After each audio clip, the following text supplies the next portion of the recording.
রাস্তায় নেমেছি কেবলমাত্র মানুষের মনে সচেতনতা করতে, যে নেশা আমাদেরকে কোন পথে নিয়ে যায় এবং একটা সংসার, একটা সমাজ এবং সমস্ত মানুষকে কিভাবে ক্ষতিগ্রস্ত করে, তারই সেই সমস্ত নমুনা আমরা বিভিন্নভাবে একাঙ্ক নাটকের মাধ্যমে, কবিতার মাধ্যমে, গানের মাধ্যমে আমরা তুলে ধরবার চেষ্টা করেছি।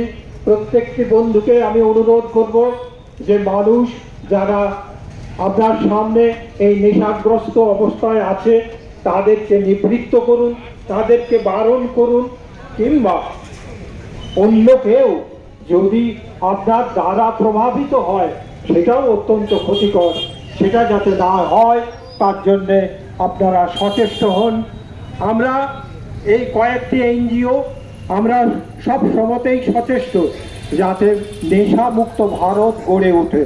আমাদের লক্ষ্য যে 10 কোটি ভারতবাসীকে আমরা নেশামুক্ত করে ছাড়ব। এই যে আমাদের প্রতিজ্ঞা, এই প্রতিজ্ঞার জন্যই আমরা আজকে পথে নেমেছি এবং আমরা আমাদেরকে প্রস্তুত করেছি সেই সমস্ত বন্ধুদের জন্য। তাদের উদ্দেশ্যে নানা রকমভাবে আমরা তুলে ধরতে চাই যে এর ক্ষতিকর সামাজিক দিকটি।